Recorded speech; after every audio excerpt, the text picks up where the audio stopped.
I'm Captain Bella Mills, U.S. Army. I faced enemy fire, but nothing like the ambush at my family's dinner. They raised champagne glasses and cut me from the will. They thought they were humiliating a daughter. They forgot I was trained for war. What would you do if that were you? I was still in uniform when I stepped through the glass doors of the Jefferson Room, a private suite in one of D.C.'s oldest steakhouses. The maitre d' gave me that careful half-smile reserved for people who don't quite belong. Decorated chest ribbons in a room full of cufflinks. The air was heavy with oak smoke, butter, and money. It felt less like a family gathering and more like a shareholders' meeting called to discuss an underperforming asset. Me. My father rose when I entered, not out of respect, out of choreography. "Captain Mills," he announced, loud enough for every waiter within range to hear. "Glad you could make time for us between missions." The words were cordial on paper, but the inflection carried the weight of a reprimand. He gestured to an empty chair between my mother and my younger brother, Daniel, the newly anointed successor to the family company. My mother dabbed her lips with a linen napkin, eyes already sliding past me to the sommelier pouring her Bordeaux. I sat. Years of command briefings trained me to map a room before speaking. Crystal chandeliers overhead, no music, intentional. In silence, hierarchy announces itself. My father at the head, Daniel on his right, the loyal board of relatives flanking. Every chair was positioned like a formation. I was the outlier, the variable. "Before we order," my father began, folding his menu like closing a case file. "A family matter." The table quieted. Forks froze midair. "After long consideration," he continued, "the Trust Committee has voted to restructure inheritance allocations." His eyes met mine. "Effective immediately, you are being removed from the will." There it was. Clean, bureaucratic, and absolute. Not anger. A transaction. My mother added the flourish. "It's not personal, darling. It's branding. The Anderson-Mills connection confuses donors. A soldier's image doesn't fit the legacy." She smiled as though explaining bad lighting in a photo. Daniel leaned back, swirling his wine. "Hey, don't take it so hard, sis. Government salaries still taxpayer-funded charity, right?" Laughter. Quiet, practiced, like polite applause after a board presentation. Across the table, my aunt whispered, "So brave.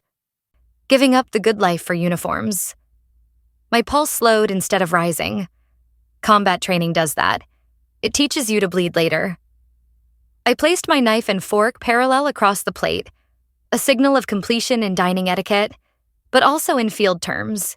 Mission terminated. I unfolded the napkin from my lap, folded it into a perfect square, and set it left of the plate. The smallest movement in a hostile room can reclaim control. The waiter shifted uneasily, sensing tension no tip could neutralize. I rose, aligning my posture to parade rest, shoulders squared. "Understood," I said. My tone was level, the same one I'd used reporting enemy contact over the radio. "Thank you for the dinner." "Bella, don't be dramatic," my mother murmured. My father's glass lifted, signaling closure. "To family unity," he declared. The others echoed, crystal chiming like the sound of ice breaking. I didn't raise a glass. I looked at each of them once. Their smirks, their comfort in numbers, their certainty that humiliation equals victory. Then I turned and walked out. No slammed doors, no tears. Just the deliberate cadence of my heels on hardwood. Measured, precise, echoing off the mahogany until the door clicked shut behind me. Outside, the winter air hit with surgical clarity. Streetlights reflected off the polished buttons of my service jacket. I exhaled slowly, letting the insult settle into the same compartment as incoming fire. Acknowledged, contained, not defining. They thought they'd staged a public execution. What they'd done was identify themselves as combatants. The battle wouldn't be fought with shouting matches or lawyers. It would be fought with evidence, discipline, and time. I walked toward the parking lot, the city humming low around me. Somewhere behind the closed doors, champagne flutes clinked again. Let them celebrate. They mistook silence for surrender. But silence, real silence, is only the sound of strategy being written. The drive back to Arlington was a blur of headlights and half-formed thoughts. Every red light reflected across the windshield like a metronome ticking through years of misplaced loyalty. I'd spent half my life mistaking silence for peace, thinking that not reacting made me stronger. Tonight, I realized silence only matters when it's paired with purpose. When I first joined the Army, I believed service would finally give me a language my family respected: discipline, results, order. Instead, it made me fluent in a code they couldn't understand. One where honor wasn't a public relations word but a daily discipline. At West Point, they taught us that leadership isn't about control. It's about accountability. My father taught me the opposite. For him, control was the only definition of leadership. I was 22 when I learned that lesson for the first time. I'd just finished my logistics rotation at Fort Stewart when I came home for the holidays. My father was in his study, pacing behind a desk the size of a Humvee, barking into a headset about contracts, compliance, and senators. He waved me in mid-call, mouthing, "You'll learn." On the desk, a folder marked Confidential Vendor Alignment lay open. Inside were price lists, components for vehicles I knew were government-issued. I remember tracing one number with my finger. A Bolt priced at $0.97 billed at $51 Barrow.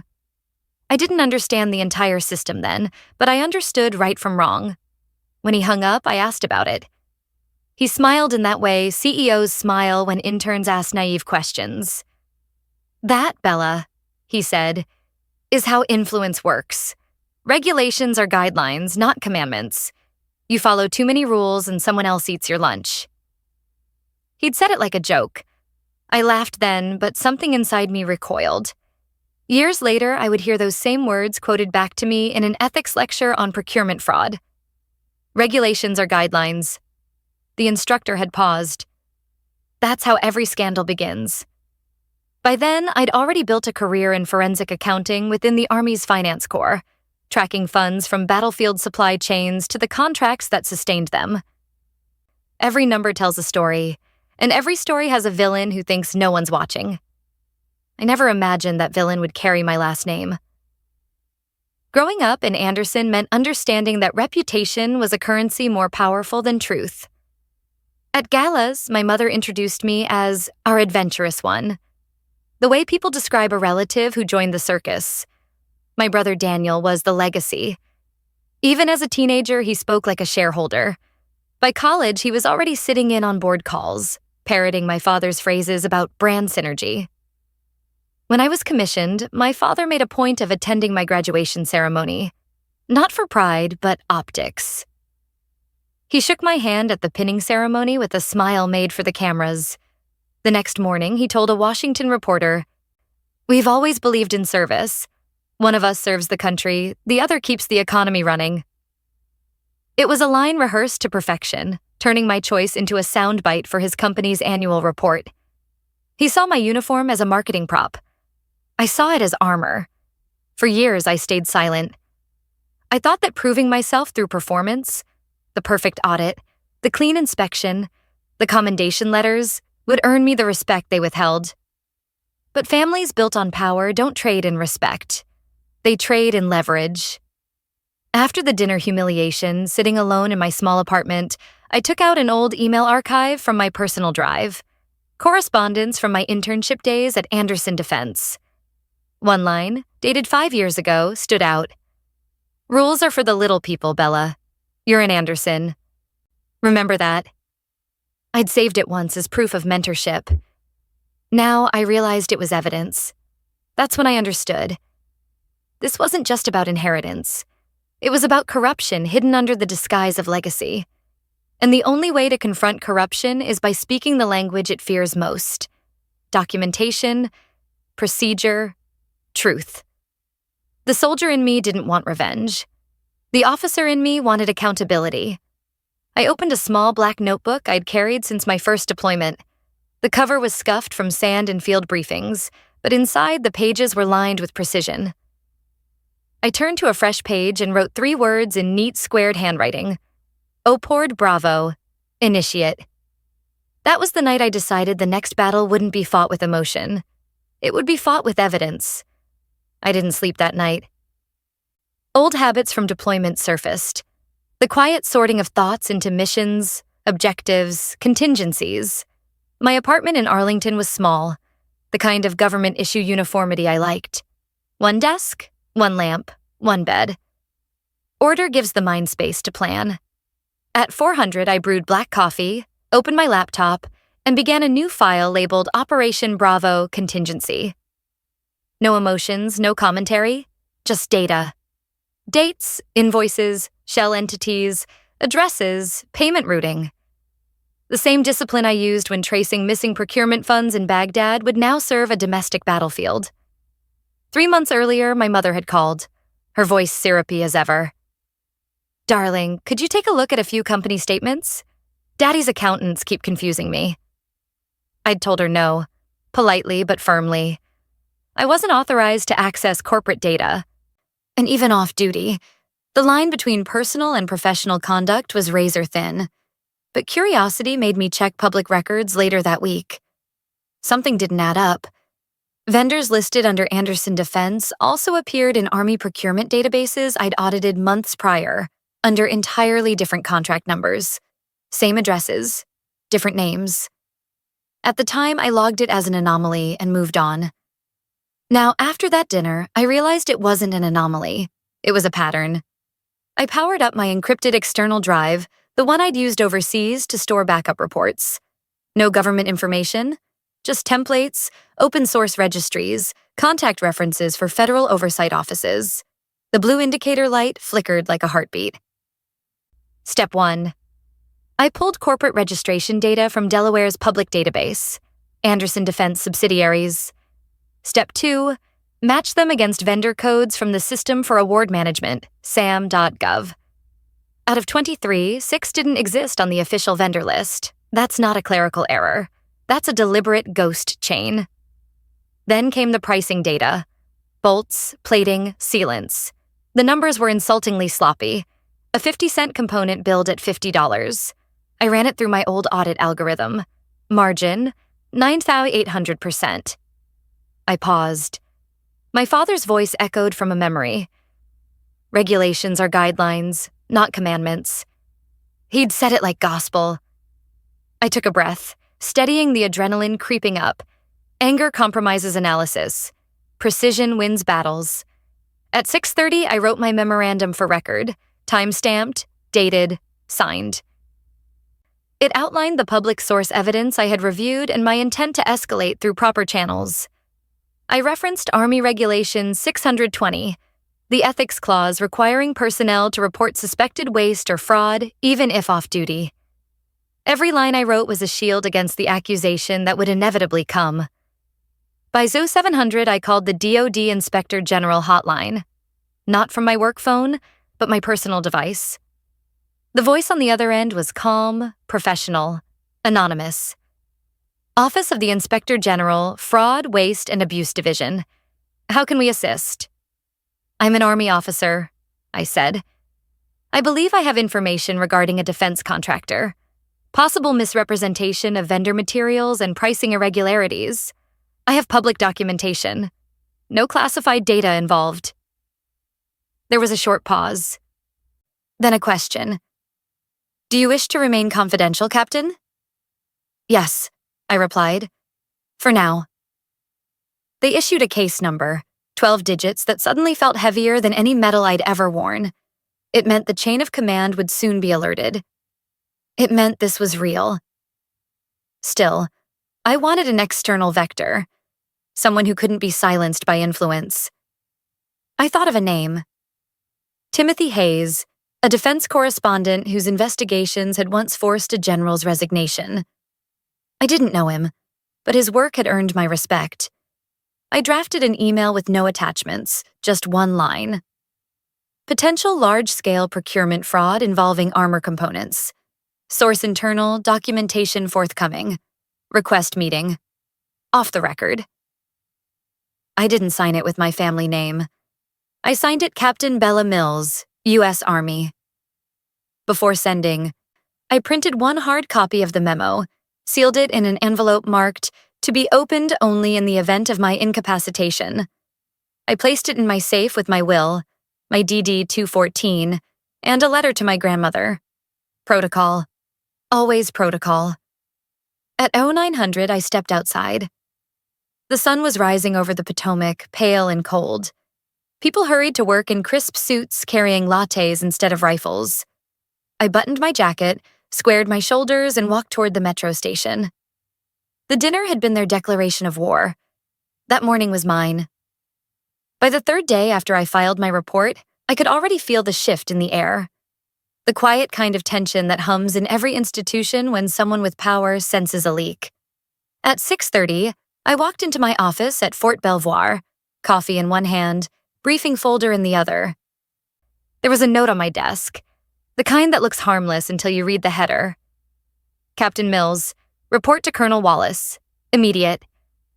The last time I'd seen that handwriting, it was on my last promotion recommendation.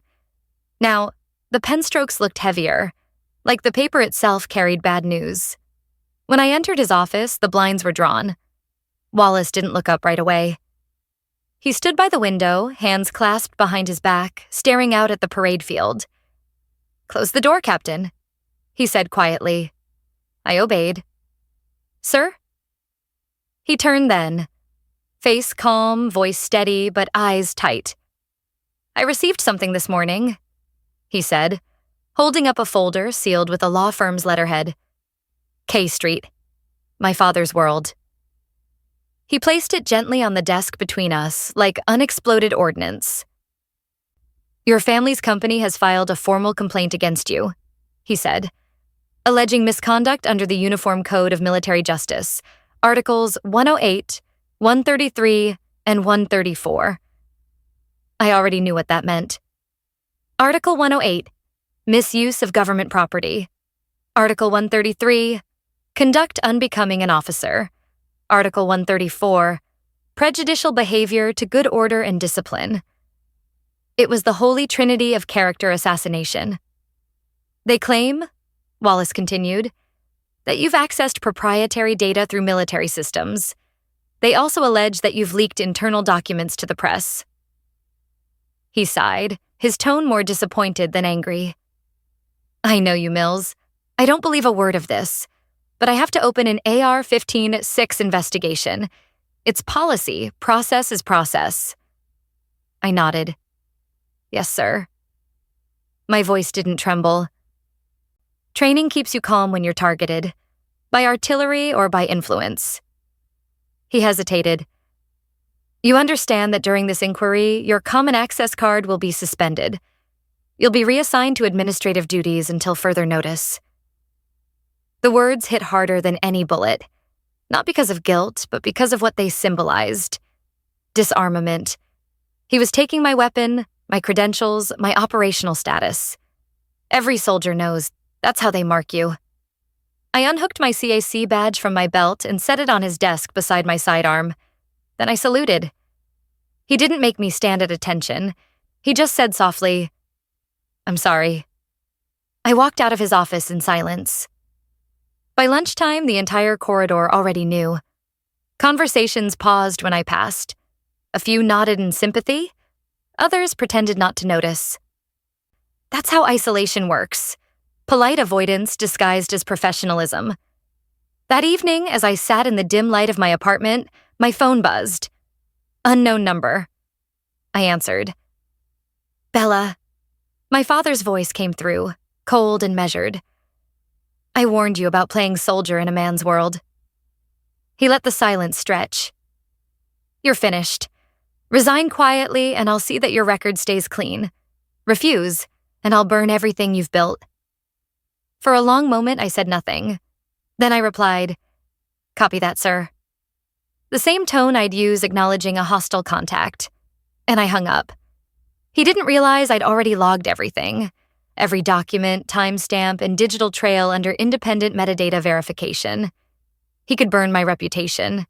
He couldn't erase federal evidence. At 2300 hours, my phone rang again. This time, a different number. "Captain Mills?" This is Timothy Hayes, Washington Post." His voice carried the gravel of too many midnight coffees. I verified everything. It checks out. Every shell company, every price manipulation.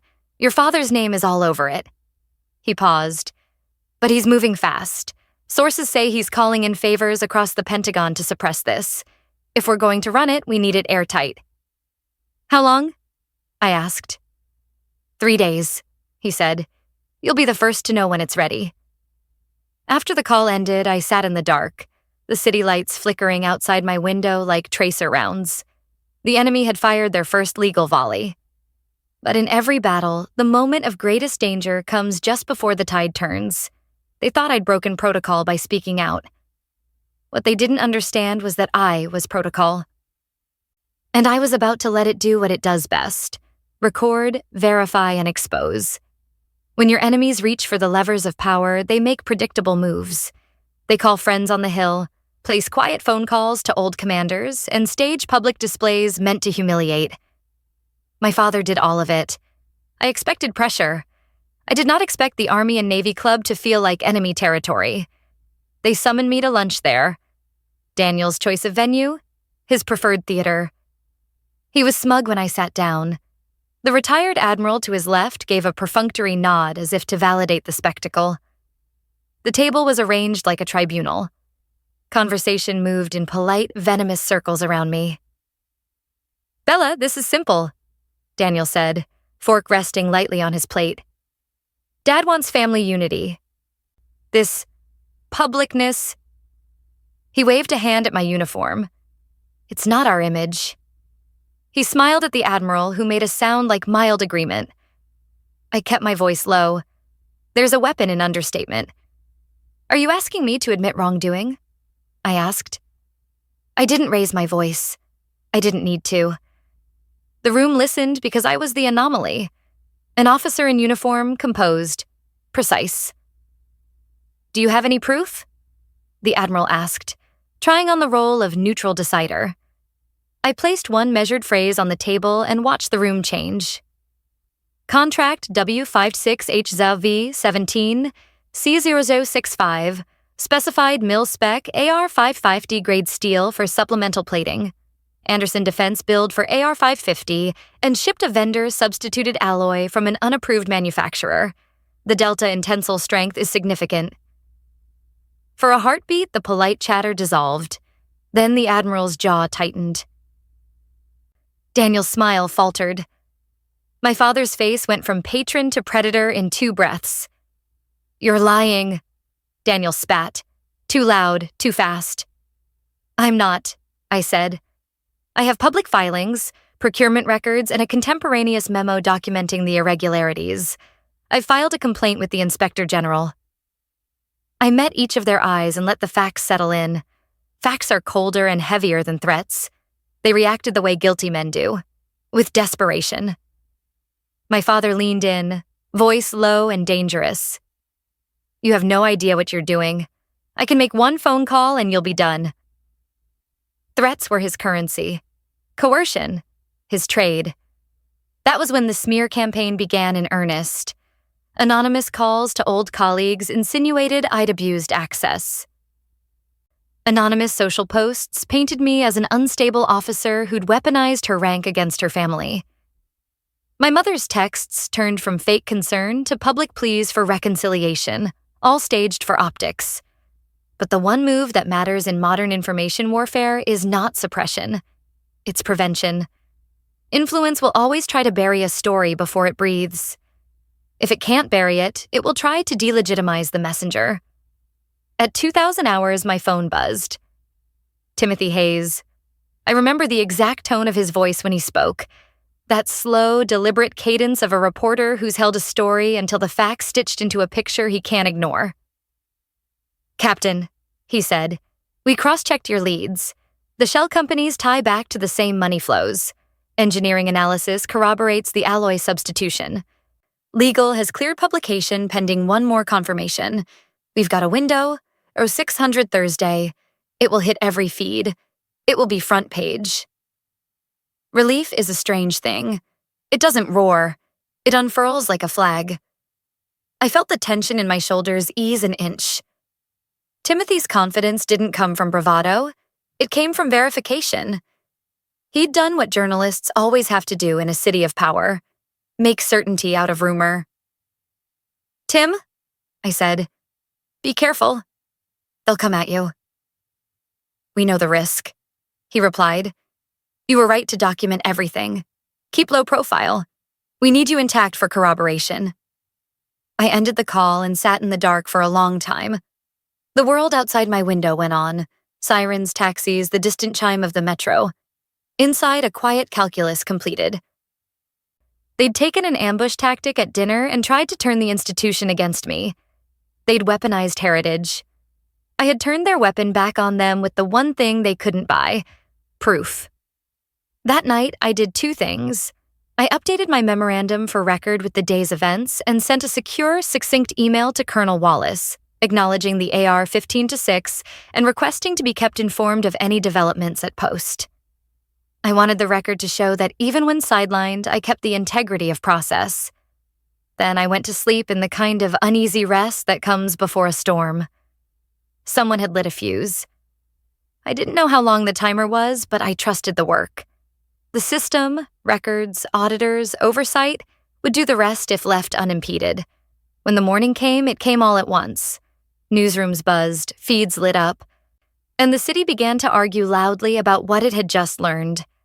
The tide had turned. The question now was whether the institutions that mattered, the DoD, Congress, and the media, would follow the facts to their logical end. I'd done my part. I had no illusion about the cost. I only understood the calculus. Truth, documented, has an inevitable weight. The story broke at dawn. I woke to the faint vibration of my phone on the nightstand. A single notification lighting the dark. Washington Post, exclusive. Anderson defense accused of defrauding Pentagon. The headline glowed on the screen like an after-action flare. Beneath it, Timothy Hayes' byline. I clicked the link and read in silence. Every number, every document, every company name. It was all there. Verified. Corroborated. Unshakable. By Zosex30. It was trending across every major outlet. The networks called it the biggest defense procurement scandal in a decade. Before I could even finish my coffee, my inbox exploded with unread messages. Captain Mills, CNN request for comment. Captain, can you confirm your role? Captain, are you aware your father has retained federal defense counsel? I ignored them all. I had no need to speak. The documents were speaking louder than I ever could. When I arrived at Fort Belvoir, the air felt different. Soldiers nodded when I passed, some with subtle, knowing smiles. Rumors travel faster than official memos, but that morning they didn't carry mockery. They carried respect. The front desk sergeant looked up, posture straightening instinctively. "Ma'am, the colonel wants to see you right away." In Colonel Wallace's office, sunlight cut through half-closed blinds, striping the room like a flag folded in precision. He stood when I entered. Not required, but meaningful. "Captain Mills," he said, voice firm yet warm. "Close the door." The file on his desk wasn't the complaint this time. It was thin, crisp, and stamped in blue. He gestured for me to sit. "The AR-15-6 investigation has been terminated," he said. "Effective immediately. No adverse findings. You are reinstated with full privileges." He paused, letting the words breathe. He reached across the desk, pushing two items toward me: my CAC card and my M17 sidearm. I stared at them for a second before picking them up. The weight of the pistol was familiar, steady, the kind of weight that means belonging. Wallace nodded once. "You handled yourself by the book, Captain. I've seen careers destroyed for less or for more silence. The Army doesn't always move fast, but it moves true when it's forced to look in the mirror. You did that." I didn't trust my voice enough to answer. I just gave a tight nod. Outside, the corridors were alive with murmurs. Someone had printed the front-page story and pinned it to the notice board. Red marker circled the words, "Knowingly endangered U.S. personnel." By mid-afternoon, the ripples became waves. Trading for Anderson defense stock was halted.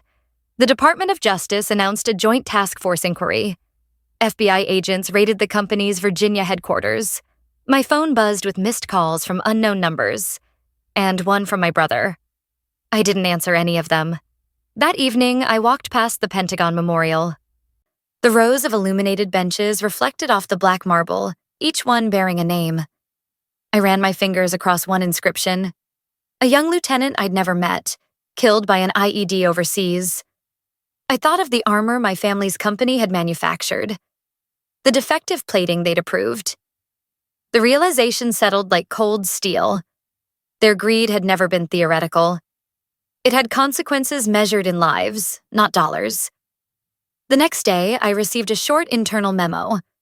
Commendation for ethical conduct in adverse circumstances. It wasn't flashy. No medals, no ceremony. Just a paragraph recognizing extraordinary moral courage and adherence to Army values. I printed it, folded it once, and slid it into the same file that held my memo for record. The day I'd reported everything. It wasn't vindication I felt. It was relief. The kind that doesn't shout. The kind that simply allows you to breathe again. I spent that evening on my apartment balcony overlooking the Potomac. Helicopters hummed low in the distance, the sound of a city recalibrating. Below, the lights of Washington flickered like scattered embers. I thought about all the people who had underestimated me. Not because of my rank, but because I didn't fight with noise. They never understood. Discipline is defiance. And silence, when it's anchored in truth, is the loudest weapon of all. Victory, when it finally arrived, didn't look like triumph. It looked like paperwork. Depositions, court transcripts, sealed boxes of evidence labeled with barcodes and signatures. The legal machine doesn't roar. It grinds, slowly, methodically, until the truth emerges, stripped of emotion and ego. Months passed. The scandal that once dominated every front page began to settle into the background noise of the Capitol, absorbed by the next crisis, the next controversy.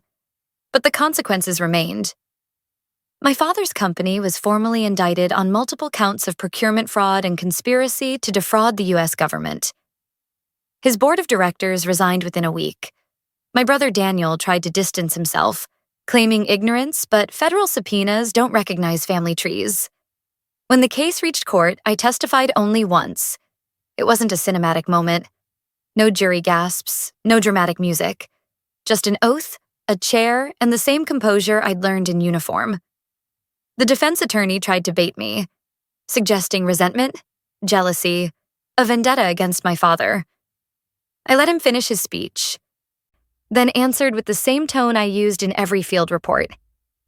I didn't act out of anger. I acted out of duty. My oath was to the Constitution, not to bloodlines. Silence filled the courtroom. You could almost hear the clicking of pens stop. In that moment, I wasn't a daughter or a whistleblower. I was simply a soldier following orders. The lawful kind that come from conscience, not command. My father never looked at me during the trial. Even when the verdict was read, guilty on all major counts, his eyes stayed fixed on the defense table. Pride can survive shame, but it doesn't survive exposure. When it was over, I walked out of the courthouse and into the crisp D.C. air. No reporters followed. No cameras waited. The world had already moved on to its next scandal. That was fine. I hadn't done it for headlines. I'd done it for the quiet assurance that somewhere in the system, integrity still meant something. A few months later, I received my reassignment orders. Pentagon, Office of Procurement Integrity, a task force dedicated to preventing exactly the kind of fraud I'd exposed. It wasn't glamorous work, mostly spreadsheets, audits, and compliance briefings. But for the first time in years, I felt purpose without pressure. On my first day, I stood in a room full of young analysts. One of them, a soft-spoken lieutenant barely out of training, raised her hand and asked how to handle cases where the wrong people were powerful. I told her what I'd learned the hard way. You handle them the same way you handle everyone else, I said. By the book. Let the evidence do the talking. If your voice shakes, let the paperwork speak for you." She smiled, nodded, and wrote it down. That moment mattered more than any award ever could. I still get the occasional letter. Some from soldiers who read about the case, others from civilians who saw the broadcast hearings. Most start the same way. "I didn't think one person could stand up to that kind of power." I never answer directly. I just send back a small printed card with 5 words. Quiet doesn't mean weak. BM.